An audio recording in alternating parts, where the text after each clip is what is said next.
읽고 말하고 생각하고 읽으면 달라집니다.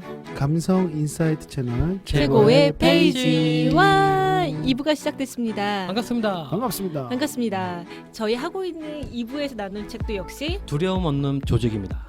네, 이번에는 최고의 페이지 어느 분 하실 차례죠? 접니다. 네, 한번 네. 들어볼까요? 네, 책으로 보면은 119페이지고요. 119페이지 오, 특이한데요, 말씀드릴게요. 페이지가. 네. 한 가지 주의할 점은 자신감과 겸손이 서로 반대되는 말은 아니라는 것이다.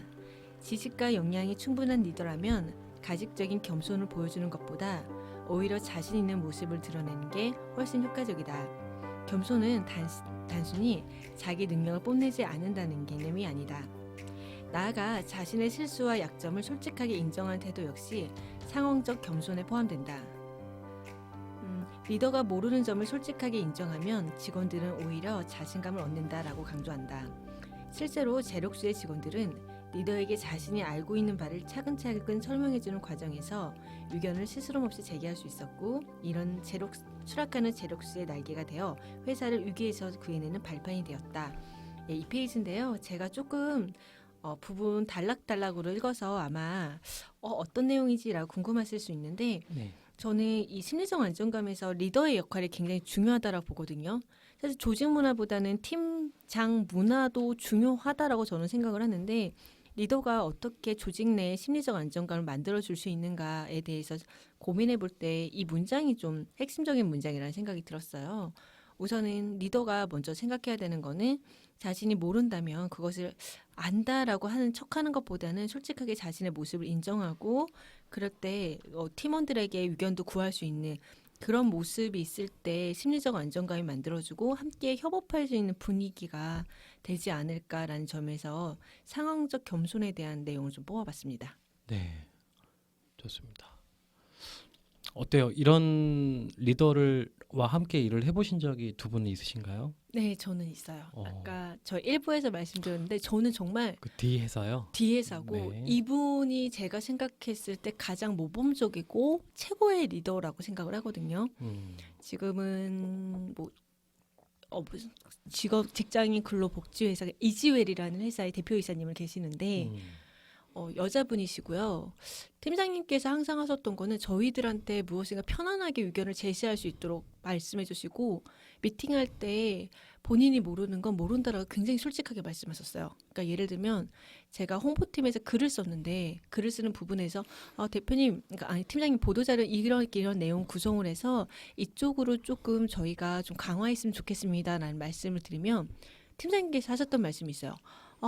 제가 보도자료라든가 이런 홍보 부분에 대해서는 잘 알지 못하는데 이런 부분에 대해서 어떻게 하면 되는지 좀 자세하게 설명해 주실래요? 라는 의견으로 본인의 부분에 대해서 모르는 건 모른다, 잘 아는 거는 이렇게 하면 좋겠다라고 항상 제시해 줬었던 것 같아요. 그리고 미팅을 가거나 프레젠테이션 하실 때 굉장히 겸손하셨던 것 같아요. 그래서 그 모든 기업에서도 팀장님 보고 미팅에 대해서 사인하거나 계약 체결하는 경우가 굉장히 많았었던. 되게 능력 있는 리더셨네요. 엄청났죠. 그리고 피드백을 주실 때도 무엇인가 비난하는 피드백이 절대 없었어요.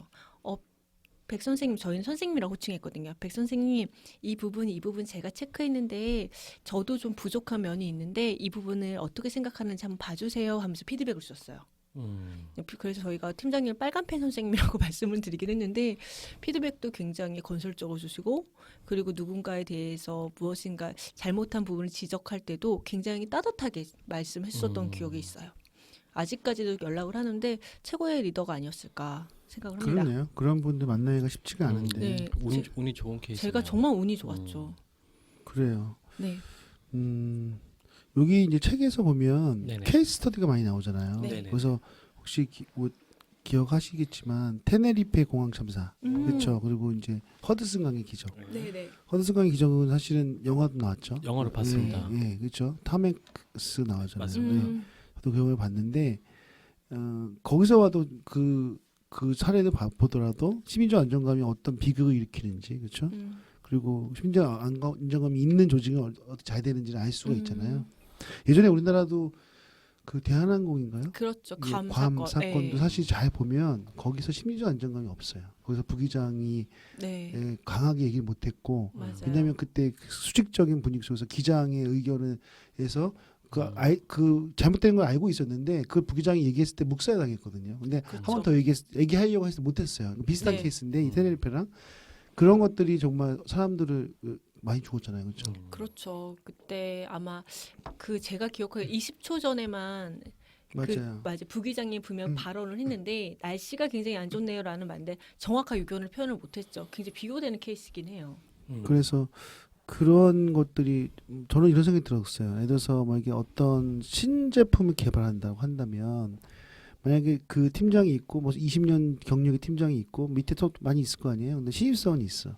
근데 신입사원이 아이디어가 되게 좋아. 근데 이 친구가 어떤 상황에서 뭔가 아이디어를 자유롭게 낼 수 있고 거기 채택될 수 있다면 그 조직은 굉장히 그렇죠. 좋은 제품을 낼 수 있을 것 같은데 만약에 그런 분위기가 아니라면 그런 젊은 친구의 아이디어들을 잘 끄집어내지 못할 수도 있을 것 같다는 생각이 들어요.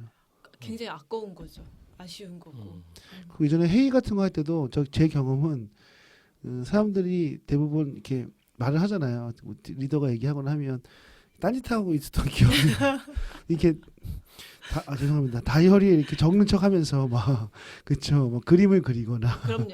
그런 다른 행동한 옆에 딱 보고 있으면 다른 옆에 있는 사람 다른 걸 하고 있어. 그래서 이거는 왜 하고 있는 거지? 뭐 이랬던 적이 많았던 것 같아서. 저도 갑자기 생각나네요. 갑자기 그 영업에 있었을 때인데 주간 회의를 하잖아요. 네. 전날에 영업팀이랑 술을 회식이 되게 많았어요. 일주일에 한 3번씩 4번씩 먹었던 것 같아요. 사업도 잘 되고 하니까 법인카드를 막 썼던 기억이 나는데 선배님들이 저는 이제 끌려가서 계속 먹고 제가 막 졸 것 같으니까 갑자기 선배님이 이제 그날 끝나고 나서 저한테 뭐를 하나 주시더라고요. 나무 막대 같은 걸 주셨는데 다음 회의할 때 내가 어떻게 하나 봐 이러고 봤더니 그거 그때 끝이 날카롭거든요. 허벅지 찌르고 있는 거예요. 안 졸려고. 그래서 저도 따라하고 있었어요. 그 회의 내용이 중요한 게 아니라 졸리면 큰일 나니까 뭐 그랬던 게 갑자기 나네요. 졸면 안 되죠. 졸면 안 되죠. 네. 태도가 문제 있으니까. 네네. 그렇죠. 요즘에는 안 그럴 것 같아요. 안 그래야죠. 요즘에도 그렇게 하고 있다면 저희가 뭐 지금 조직에 있지는 않으니까 그렇게 만약에 회의를 하고 있다면 정말 회의 혁신을 해야 될 것 같아요. 맞아요. 그런 사람도 많지 않을까요? 되게 루틴하게 매일 반복이 되는 거니까 저희가 이제 교육하는 입장이니까 가장 베스트한 케이스로 그렇죠. 설명은 하지만 사실 현실에서 그 루틴하게 좀 지루함을 느끼고 있는 직장인들이 되게 태반일 텐데 그렇긴 하죠. 네, 쉽지는 않을 겁니다. 이게. 네. 어느 누군가도 지금 대나무로 지금 다리를 그런 사람 충분히 있을 많을 거예요. 거예요. 많다기보다 있겠죠. 요즘에는 근데 술을 회식을 안 하니까 뭐 그렇죠. 그렇죠. 요즘에는 온라인 회의 하는데 네. 뭐 딴짓한다거나 온라인 회의에서 말씀드리면은 요즘에 굉장히 좋은 회의 기법도 많이 나왔더라고요. 어떤 거요? 트러스트 회의 기법이라고. 트러스트요? 언제적 죄송합니다. 살려야 되는데. 그러게 아쉽네요. 네. 좋은 또 우리 온라인 회의 기법이 그럼요. 묻힌 느낌이 들었어요. 네. 좋습니다. 어떻게 보면 그거네요. 아까 두려움 없는 조직에서 그런 이야기 했잖아요. 그러니까 요 책에서 나왔던 것 같은데 네. 그러니까 너무 이렇게 두려움 없는 조직에서 너무 이렇게 약간 편하게 또 이렇게 만들어 버리면 방만해지고 약간 네. 해이해질 수도 있다는 것도 저자가 좀 주의해야 한다고 이야기는 했던 것 같아요. 그렇죠. 그렇죠. 너무 그러니까 스트릭트하게 하는 게 문제가 있어서 이런 책이 지금 각광을 받고 있는 거지만 반대로 너무 풀어져 버리면 또 그거를 또 이용하는 사람들도 분명히 또 탄생할 거거든요. 그러니까 이제 이게 다 그 한쪽만 치우치면 안 된다는 거죠. 예를 들어서 심리적 안정감이 좋으니까 아무렇게나 얘기해 이건 아닌 거거든요. 네. 뭐 아무렇게나 얘기하고 막말하고 막 하고 싶은 얘기 다 하고 이런 관점은 아닌 것 같아요. 그건 다른 것 같아요. 맞아요. 내가 정말 중요한 얘기를 아니면 내가 하고 싶은 이야기를 진지하게 얘기할 수 있다는 거지 막 그냥 그 앞에서 뭐 말할 수 있다고 비난하거나 이상한 얘기를 하거나 그럼요. 엉뚱한 얘기 한다는 것은 아니죠. 그렇죠? 맞아요. 네. 그래서 여기서 보면은 뭐 실패의 개념에 대해서도 잘 설명이 되어 있고 그리고 또 조직 내에서 실패했을 때 어떻게 처리해야 되는가에 대해서도 명료하게 좀 나와 있는 것 같아요. 그래서 만약에 규칙이라든가 이런 부분을 지키지 못했을 경우에는 조직 내에서 제재는 필요하다. 이런 부분에 대해서 심리적 안정감이 지금 말씀하신 것처럼 내 생각을 계속 이야기하고 무엇인가 그렇게 자유로운 행동은만은 아니다라고 표현을 또 하더라고요. 네네네. 최근에 제가 어떤 그 제조업 조직에서 강의를 한 적이 있었는데 거기서 이제 약간 이런 주제의 내용에 얘기를 한 적이 있어요. 근데 젊은 친구들이니까 주인급이니까 4년밖에 안 됐던 친구들인데 느낌이 이러는 거죠. 여전히 우리는 굉장히 의식이 젊고 말하고 싶은 게 많은데 그 기성세대 분들한테는 아직 말하기가 힘들다는 거예요. 그러니까 그들이 얘기를 해도 잘 안 먹히니까 그냥 적응하고 산다고 얘기하더라고요. 근데 그게 좀 약간 좀 그랬어요. 왜냐하면 우리가 이런 얘기를 하면서 그럼 결국은 이런 문화를 만들어가는 건 기성세대가 사실 만들어가야 되거든요. 왜냐하면 젊은 친구들은 이런 생각이 이미 자세가 되어 있는데 그들이 들어와서 할 수 있는 권한이 없잖아요.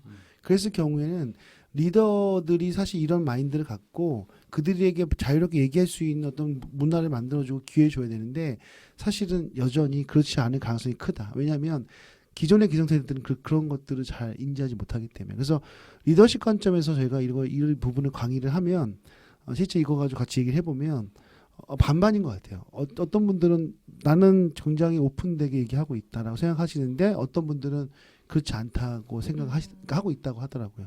그러면 여전히 아주 많은 수가 사실은 이 개념 자체를 이해를 못하고 있거나 하나 이해하고 있다 하더라도 아직 우리는 안 돼. 이런 생각을 하고 있다는 거죠. 근데 그런 회사가 아직 많다면 문제가 크겠죠. 그렇죠. 그래서 좀 변화를 계속 해갔으면 좋겠다는 생각이 듭니다. 네, 그러네요. 좋습니다. 네, 근데 우리 뭐 책을 페이지는 다 했고요. 뭐 혹시 이 책을 보면서 이 주제에 대해서 뭔가 좀 언급해주고 싶거나 설명해주고 싶은 것이 있을까요? 되게 좋은 페이지가 많은데 네. 뭐 저부터 한번 네, 해볼까요? 그러시죠. 네. 그러시죠. 네네네네. 책으로 보면 97페이지고요. 제가 되게 좀 재밌게 본 페이지라서 실패의 3가지 유형이 나옵니다. 여기. 그래서 그냥 요 저자는 어차피 또 요 듣고 있는 분들이 저희 고객님들이시니까 읽어드리면 저자가 생각하는 가장 진짜 실패는 뭔가를 시도해보고 그것이 효과가 없다는 걸 알면서도 계속하는 것 또는 실패는 실패를 통해 아무것도 배우지 않는 것이다. 그 다음에 마지막으로 실패는 실패하는 게 두려워 온전한 위험을 감수하지 않는 것이다 라고 말씀하셨습니다. 그래서 뭐 이게 조직 안에 있는 분들한테도 되게 좀 메시지로 충분한 역할을 할 것 같고요. 뭐 저희 같이 기업 교육에서 강사나 뭐 컨설팅 에이전시 대표 하시는 분들도 한번 유념해 볼 만한 내용인 것 같아서 한번 읽어드렸어요. 네. 어떠세요? 동의하시나요? 요 저자의 주장에 대해서? 진짜 실패. 네, 저도 이 책 읽으면서 빨간 펜을 이렇게 좀 체크를 해놨거든요. 이 페이지가 좀 인상이 깊어서. 네. 어떻게 보면 전 상담이라던가 강의의 내용에서 좀 접목해서 좀 봤던 것 같아요. 이 부분에 대해서는요. 그러니까 저는 이제 상담을 하면서 내담자를 도움을 주기 위해서 상담을 하는데 상담 기법에서는 굉장히 종류가 다양한 기법이 있거든요.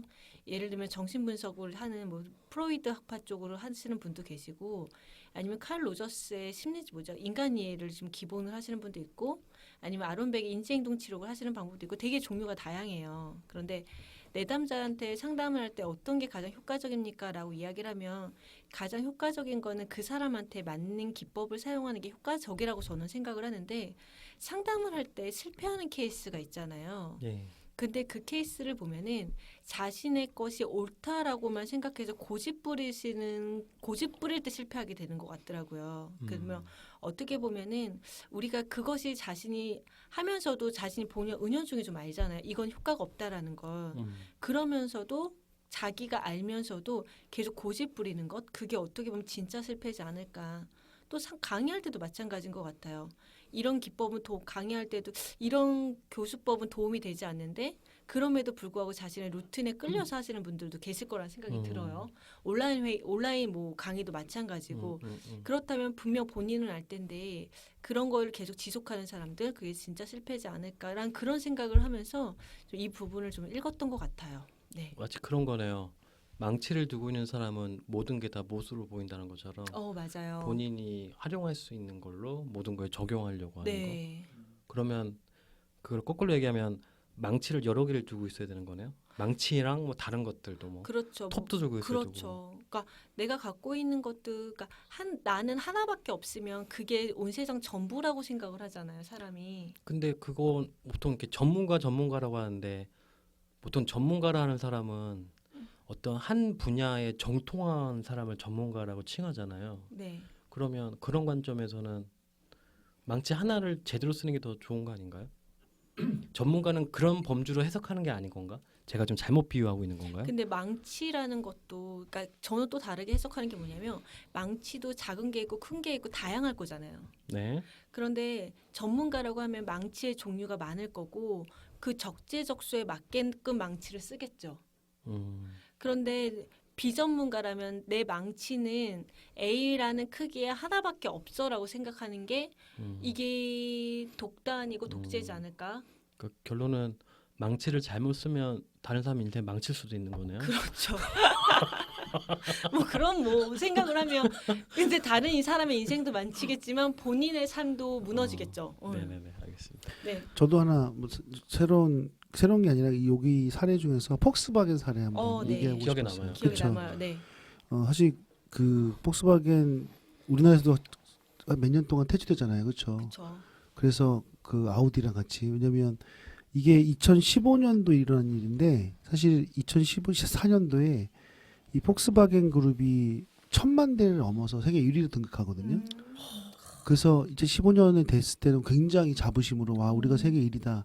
도요다를 이기고 막 이렇게 막 파티를 할 때였는데 그때 이제 문제가 터지죠. 사실 이렇게 시작을 올린 이유가 그 디젤 차 그렇죠.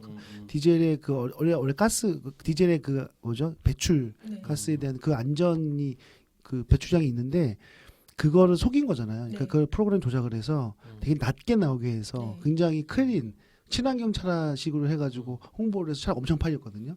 근데 알고 봤더니 그게 실은 부정으로 한 거잖아요. 그래서 네. 그래서 안 사실 걸릴 줄 알았나 봐요. 그렇죠. 근데 그것도 시간이 한참 지난 다음에 된 거예요. 음. 그러니까 되게 신기한 게 그 소비자 단체가 하지 않았으면 이게 문제가 없었을 건데 되게 그것도 운이 없다고 해야 되나요?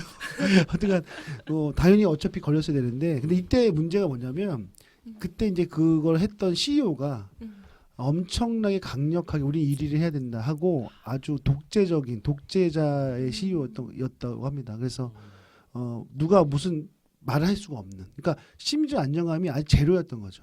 그러니까 성공하기 위해서 우리가 1등하기 위해서 무조건 해야 되니까 시킨 대로 해야 되니까 그것을 밑에 있는 직원들이 속여가지고 어떻게 우리 차가 잘 팔리게 하기 위해서 한 거잖아요. 그러니까 그런 것들을 이미 다 알고 있었을 텐데 밑에 직원들은 사실은 아무도 얘기 안 했다는 거죠. 심지어 안정감이 전혀 없었던 거죠. 약간 두려움 있는 조직. 두려웠으니까. 그렇죠. 두렵기 때문에 근데 그걸 실수해서 잘 넘어갔는데 결국은 들통이 나서 뭐 브랜드 가치뿐만 아니라 생산 다 리콜했죠. 그러면 다 그렇죠. 손해배상 돈 줬죠. 그래서 사실 폭스바겐이 그때 이미지가 확 죽었어요. 뭐 아직도 아직 그래도 다행히 망하진 않았지만 그렇죠. 우리나라도 굉장히 많이 그렇죠. 죽었잖아요. 한참 올라갔었는데 네. 주가가 그런 것들이 어떤 기본적인 백그라운드는 이제 그런 거죠. 그렇죠? 조직 안에 조직 문화가 그런 것이 이루어지지 않으니까 어쩌면 성과를 낼 수는 있는데 그 성과가 거품일 수 있겠다. 그러네요. 오래 지속되지 못할 것이다. 그 생각이 들었어요. 그러네요. 그 말씀하니까 우리가 앨런 에너지 굉장히 많이 이야기하잖아요. 아, 그쵸. 2001년도까지 거대 기업이었는데 어떻게 그 회사가 파산을 했을까? 그러니까 폭스바겐은 그래도 지금은 살아남았지만 앨런 에너지 같은 경우는 파산을 했잖아요. 그 이면은 어찌 보면은 부도덕한 뭐 이사회와 회계 시스템이라고 이야기를 하는데 그리고 그 안에 보면 어찌 보면 심리적 안정감이 제로가 돼서 무기력한 팔로워를 좀 생산하진 않았을까? 거기도 비슷하겠죠. 네, 같은 네. 내용일 수 있겠다는 생각이 드네요. 그렇죠. 리더의 독단과 독재 그 어떤 분위기는 결국은 그런 것들이 존재하지 않는 문화를 만들겠죠. 약간 그런 좀 엉뚱한 생각 좀 하게 되는데 갑자기 두 분 말씀 듣다가 폭스바겐 그렇게 해서 한번 홍역을 한번 앓고 다시 또 돌아왔잖아요. 뭐 네. 엘노는 파산했지만. 네. 근데 비단 이게 이 회사들만의 이야기일까요, 과연? 지금 어떻게 보면 잘 나가고 있는 회사들도 솔직히 개찐도찐일 수도 있는데 그럼요. 그렇지 않나요? 그러면 어떻게 또 반대로 해석을 하면 어떻게 보면 이 심리적 안정감, 음. 두려움 없는 조직이란 컨셉이 허구일 수도 있어요. 맞지 않습니까? 다 그러고 있다면? 그렇잖아요. 근데 그거는 모르잖아요. 그러니까 지금 두려움 없는 조직이 나오는 사례들을 보면 결국 저자가 본인이 주장하는 거에 에비던스들을 드는 건데 뭔가 심리적 안정감이 높은 회사들 중에서 성과가 높았던 회사를 사례를 들면서 거 봐. 그리고 반대로 망한 케이스에서도 봐. 심리적 안정감이 없으니까 이렇게 망했잖아. 근데 이 두 조건에 연관 없이 잘 나가고 있는 회사도 분명히 있을 거란 말이죠. 두려움에 떨고 있지만 솔직히 대부분 그렇잖아요. 이런 회사들이 되게 많잖아요. 많지 않나요? 거의 대부분의 기업들이 다 이렇지 않나요? 초대형 기업들은 관료주의가 완전 항상 교육하다 보면 다 결국 원인이 뭐가 나오냐면 수직적 문화, 군대 문화. 꼰대 이 문화. 얘기가 지금 하루 그쵸. 이틀의 얘기가 아니잖아요. 솔직히 정말 많은 회사들이 토로하고 있는 이야기인데 그러면 그 군대 문화와 이 두려움이 또 있는 조직, 그러니까 뭐 예를 들어서 여기서 얘기하는 그 회사들 얼마나 큰 차이가 있을까라는 좀 네. 생각도 들어요. 이 생각을 하면 또 그 생각 들잖아요. 그러니까 지금까지는 두려움이 없는 조직이 아니라 두려움이 있는 조직이 더 성과를 잘 낼 수 있었던 시국이 있었던 거죠. 그러니까 1960년대, 70년대, 80년대 근데 지금도 잘 나가잖아요. 잘 나가는데, 그러니까 잘 나가고 있는데 지금 시대에서는 약간 코로나가 발생이 되면서 휘청이는 기업들이 생겼잖아요. 그럼에도 잘 나가는 회사도 있다고요. 그런데 이제 이럴 것 같아요. 왜냐면 저희가 세부적인 건 모르겠는데 삼성전자, 현대자동차 느낌상 심리적 안정감이 있습니까라고 물어보면 어떻게 얘기할까요? 그거는 전체 조직 차원에서는 모르겠는데 각각 부서나 팀별로는 다를 것 같아요. 그렇죠. 예를 들어서 워낙 큰 조직이기 때문에 뭐 문화 자체는 굉장히 예전처럼 보수적일 수 있긴 하겠지만 사실 굉장히 사람이 많이 바뀌었고 리더들도 많이 의식적인 사람도 많이 있고 하기 때문에 어떤 부서는 심리적 안정감이 보장되는 부서도 있을 것 같아요. 그러면 그런 조직은 또 있는 거고 또 아닌 조직도 있겠죠. 그건 리더의 어떤 생각이나 마인드에 따라 다를 것 같긴 하기 때문에 제가 일반화할 수는 없을 것 같아요. 그렇죠. 그래서, 그러니까 구글에서도 아까 설문조사에 성과가 있는 조직과 성과가 없는 조직을 비교했다는 것 자체도 구글 내에서도 두려움이 있는 조직이 있을 거고 두려움이 없는 조직이 있을 거고 그렇겠죠. 각각 케바케이지 않을까라는 생각도 들어요. 그래서 전반적으로 그런 리더가 많으면 뭐 두려움이 없는 조직이긴 하겠지만 또 아니면 아니겠지만 네네네. 다 그렇지는 않을 그러니까 거라는 거죠. 그 구글 같은 경우에는 되게 좋은 비교 사례잖아요. 한 조직 내에서 뭐 팀별로 이제 비교를 했으니까 어느 정도 납득이 되는데 이렇게 회사를 뭉뚱그려서 하나씩 해서 성공한 사례와 실패한 사례의 비교를 두려움이 있냐 없냐, 그러니까 심리적 안정감이 어느 정도 있냐 없냐로 하는 것은 그 해석하는데 약간 조금 한계가 있지 않나 생각이 뭐 좀 그럴 수 들었어요. 있을 것 같아요. 그럴 수 있네. 그러니까 이병헌 소장님 말씀의 의미가 조금 지금 이해가 갔어요. 그러니까 네. 부서 대 부서로 보는 것이 아니라 기업 대 기업으로 보자는 네. 말씀이신 그러니까 거잖아요. 기업도 기업 보면 그쵸? 안 된다는 거죠. 오류가 생길 수 있다는 거죠. 조직이 크면 그럴 것 조직이 같아요. 크면 뭐 작은 그쵸. 기업들은 저희가 할 수 있겠는데 그렇죠. 그래서 리더마다 다를 수 있으니까 뭐 맞아요. 최고 리더가 심리적 안정감이 없다고 해서 그 밑에 있는 큰 조직 같은 경우는 다 다르잖아요. 근데 엄청 많은 사람이 있으니까 네. 그렇죠. 뭐 제가 왜 이 말씀을 드리냐면 요즘에 계속 이런 생각 좀 하거든요. 아니 무슨 교육이나 워크숍을 하면 항상 나오는 게 우리 회사는 군대 문화, 꼰대 문화, 수직적 문화가 너무 심해요. 뭐 이런 게 하나 나와요. 자 그러면 이런 이야기를 정말 우리 CEO와 임원들이 모를까요? 알죠. 아는데 경영에 매우 심각하게 영향을 줄 거라고 판단 안 하니까 안 움직이는 거 아닙니까? 만약에 제가 사장이에요. A 회사. 얼마나 공들여서 만든 회사인데 만약에 이제 시대가 많이 바뀌어서 두려움 있는 조직으로는 이제는 회사 망합니다. 근데 본인이 진짜 야, 이러면 회사 망하겠구나. 그럼 어느 CEO가 야, 조직 문화 전면 바꿔. 이렇게 되지 않을까요? 당연히. 근데 안 움직이잖아요. 그 어떤 회사도. 큰 회사들은. 근데 그렇게 보면은 우리가 매해 그 신년사분들을 회사 대표님들이 하시잖아요. 뭐 SK라던가 LG라던가 하면 그 신년사에 보면은 뭐 혁신이라던가 아니면 수평적 조직 문화 그리고 편안한 커뮤니케이션 문화 이런 말씀을 계속해서 하고 있다라는 거죠. 기존보다 더 강하게.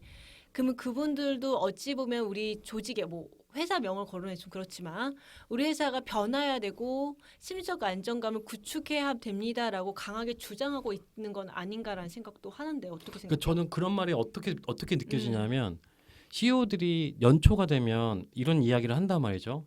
한 HR이나 변화관리팀이나 조직문화팀에서 관심이 있을 만한 이슈를 가져와서 이야기를 하잖아요. 올해부터 우리 회사는 뭐 뭔가 좀 조직문화가 더 수평적으로 가야 합니다.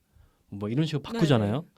근데 이게 어떤 느낌을 좀 받아들이냐면 가만 보면 이미 회사가 돈을 벌어들이는 어떤 구조, 그러니까 밸류체인은 이미 핵심, 그러니까 임원들끼리 셋업을 다 해놓은 거죠. 그러니까 핵심 인재들은 어차피 본인이 컨트롤할 수 있는 바운더리 안에 있으니까 자기들끼리 다 디자인을 하는 거고 이런 조직 문화나 이런 딴들은 전체 임직원들이 따라와 줘야 되는 거잖아요. 그러니까 그렇게 프로파간다처럼 이렇게 주창하는 거 아닌가요, 그냥? 주창하지만 변화하려고 노력하고 있지 않나요? 그러니까 무슨 말이냐면 변화하지 않잖아요. 그러니까 수평적 조직 문화로 해야 됩니다라고 했지만 수평적 조직 문화라는 게 호칭을 바꾼다고 해서 수평적 조직 문화 되는 건 아니잖아요. 보통 수평적 조직 문화를 제대로 하려면 기존에 쌓였던 고인물들 중에서도 조직 문화의 암적인 존재는 다 드러내야 할 것이고 약간 이런 식으로 해야 되지 않나요? 사람을 잘라내고 도려내고 환부를 도려내서 뭔가 좀 수평적 조직 문화 제대로 만들 거면 제가 CEO라면 그렇게 하겠어요. 근데 그렇게 안 하잖아요. 그렇게는 할 수는 없죠. 그런데 그렇게 왜 할 수 없죠? 회사가 망한다면 해야죠. 아니, 회사가 안 망한다는 얘기죠. 다시 돌려 그렇죠. 얘기하면. 뭐 이래서 이게 없다고 해서 망하고 이건 아닌 것 같고요. 저는 그렇죠.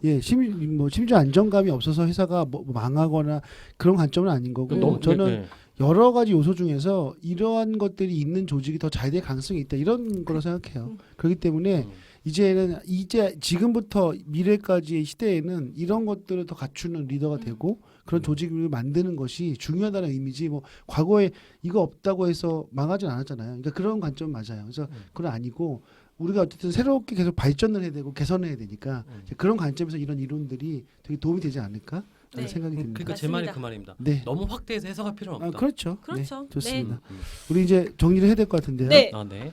네, 그럼 우리 이거 오자톡 하실 거예요? 네, 오자톡하고 해야죠. 추천 이사 한번 네. 이야기해 볼까요? 네. 자, 이병훈 소장님부터 시작해 주실까요? 저요? 제가부터 먼저 할까요? 네네네. 백승현 소장님부터. 예, 저부터 하겠습니다. 저는 추천하고요. 추천하는 이유 중에 하나는 사실은 요즘 뷰카 시대라는 말씀 굉장히 많이 하잖아요. 변화가 필요하고 혁신이 필요한 시기이지 않을까. 그러면 변화와 혁신을 이뤄내기 위해서는 조직 내에서 신뢰감이라든가 두려움이라든가 이런 걸 신뢰감은 상승시키고 두려움은 하락시켜서 이런 부분에 대해서 리더분들이 한 번쯤 고민해 보셨으면 좋겠다 해서 이 책은 리더가 읽어야 되는 책이라고 생각을 하면서 리더분들에게 추천을 하고요. 오자톡은 조직 유대감이라고 말씀을 드릴게요. 유대적인 관계를 만들어내기 위해서는 두려움을 없는 조직을 만들어내지 않을까에 대한 이야기로 해서 조직 유대감입니다. 네. 저는 이제 리더십 강의 때 이 얘기를 좀 하는데 하다 보면 사람들에게 나중에 질문을 던져요. 여러분들은 어떤 팀을 만들고 있습니까? 그러면 반반인 것 같아요. 반 정도는 저는 굉장히 안정감을 주고 있고 얘기 잘하고 있습니다. 근데 반은 제가 너무 그런 걸 신경 못 쓴 것 같습니다. 그래서 아직도 과도기에 있다. 그래서 많은 리더들이 이 심리적 안정감이라는 개념을 이해하고 어떻게 하는 방법론까지 알아서 조금 더 그 자기 팀 안에서는 최소한 심리적 안정감이 유지되는 그래서 그걸 통해서 본인이 원하는 성과, 관계, 팀원들과 리더십까지 다 잘 해결이 되는 그런 조직이 됐으면 좋겠다는 생각이 들고요. 저는 오자톡은 마음을 열어. 네, 좋습니다. 마음을 열죠. 네. 자, 이병훈 소장님. 네, 좀 짧게 할게요. 네. 오자톡 근본적 해결이라고 했습니다. 그 책을 읽으면서 되게 피상적인 솔루션을 그동안 만나왔던 것 같은데 어떻게 보면 요 저자님이 그저 기존의 피상적인 해결책보다는 더 깊숙이 들어간 그 무언가를 보여주신 것 같아서 상당히 의미 있게 좀 읽었던 것 같고요. 강력하게 특히 상위 직급에 있는 리더분들에게 추천을 드리는 책입니다. 네, 이상입니다. 네, 감사합니다. 자, 저희 마무리할게요. 읽고 말하고 생각하고 읽으면 달라집니다. 감성 인사이트 채널 최고의 페이지. 감사합니다. 감사합니다. 안녕히 계세요.